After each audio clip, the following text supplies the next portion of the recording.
The commitment will mean more than £250 million of extra cash for the Scottish Government next year alone, although the First Minister accused the Chancellor of smoke and mirrors, insisting the Holyrood budget is still going down. Plans to offload Royal Bank of Scotland back into the public sector were also unveiled by Philip Hammond yesterday, with taxpayers facing a £26 billion loss on their bailout of the Edinburgh-based giant a decade ago. A series of tax-cutting measures were at the heart of yesterday's budget, but they will not all apply to Scots. Middle earners south of the border will benefit from a rise in the high-rate income tax threshold, which the SNP is not extending in Scotland, and first-time buyers in England will also escape stamp duty.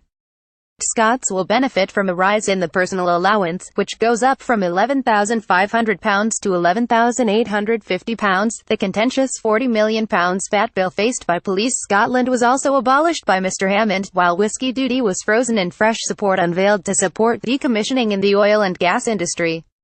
The First Minister yesterday said more than half of the £2 billion Scottish package, £1.1 billion spanning the next 3 years, was in financial transactions, which will have to be repaid to the Treasury.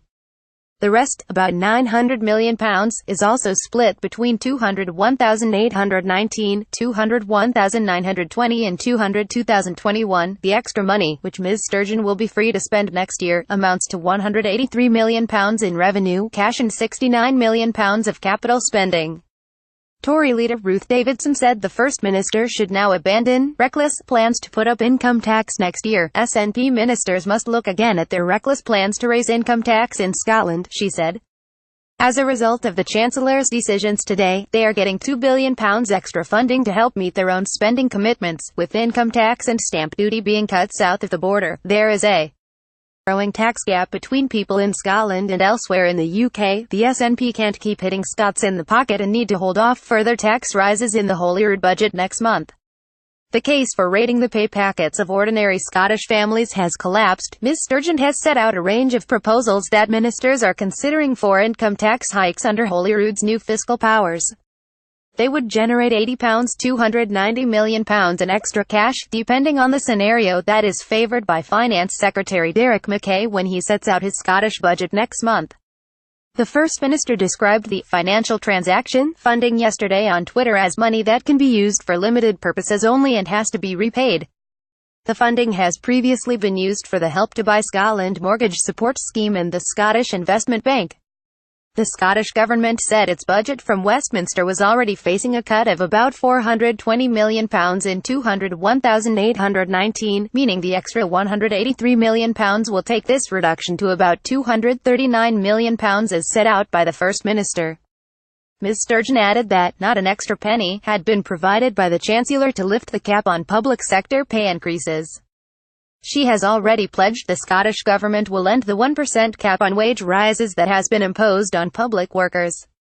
The headline announcement in the budget was the abolition of stamp duty for first-time property buyers on homes worth up to £300,000. However, this will not apply in Scotland, where ministers have introduced the Land and Buildings Transaction Tax, which applies a levy of 2% on property sales between £145,000 and £250,000.